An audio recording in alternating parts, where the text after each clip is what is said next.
সকালবেলা সমুদ্রের ধারে ঘোরার পর বিভিন্ন মাছটা নৌকা দেখার পর বাসে করে মন্দির দর্শন করে পুরীর রথের কাঠামোটা দেখে এবার এখানকার বাজার একটু ঘুরিয়ে দেখাই আপনাদেরকে। বাজারটা কেমন কী আছে সেগুলো সব আপনাদেরকে বলছি, ছোট করেই বলবো, বেশি বড় ভিডিও করবো না। স্বর্গদ্বার থেকে এসে এই দিক দিয়ে ডান দিকে করলেই বাজার। বাজারে চলে এসেছি, এখান থেকে শুরু এই বাজারটা।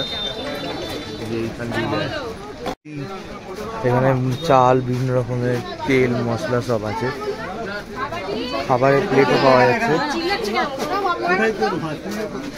সবজি, কিছু খাবারের দোকান আছে।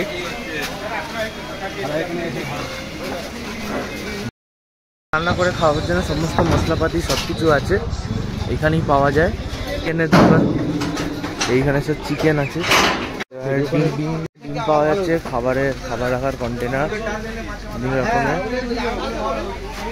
হচ্ছে এই মাছের বাজারে যাওয়ার রাস্তা, এইখানে বিভিন্ন রকমের মাছ পাওয়া যায়।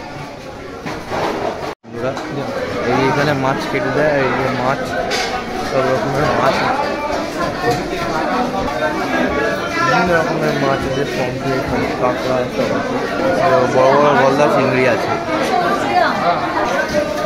রুই কাতলা সব কিছুই আছে, চিংড়ি আছে, রুই কাতলা আরও সব আছে। এটা ইলিশ মাছ এখানে আছে, ভালো ভালো বড় সাইজের পমফ্রেট রয়েছে, আর এখানে ছোটো সাইজের পমফ্রেট আছে, যেমন তেলাপিয়া মাছ। আর এইখানে হচ্ছে ফাটা মাংসের দোকান। ভেতরে কেনা হয়ে গেলে এইখানে কাটিয়ে নেওয়া যায় মাছগুলো। এখানে আমরা মাছ মাংস যা কিনবেন এখানে বিভিন্ন রান্না করে দেওয়ার দোকান আছে, এখানে দিলে রান্না করে দেবে। আর বিভিন্ন এখানে থাকার জায়গা আছে, আপনারা চাইলে এখানে এসে থাকতে পারেন। ভিডিওটা এখান অবধি শেষ করলাম। ভিডিওটা কেমন লাগলো অবশ্যই আমাকে কমেন্ট করে জানিয়ে।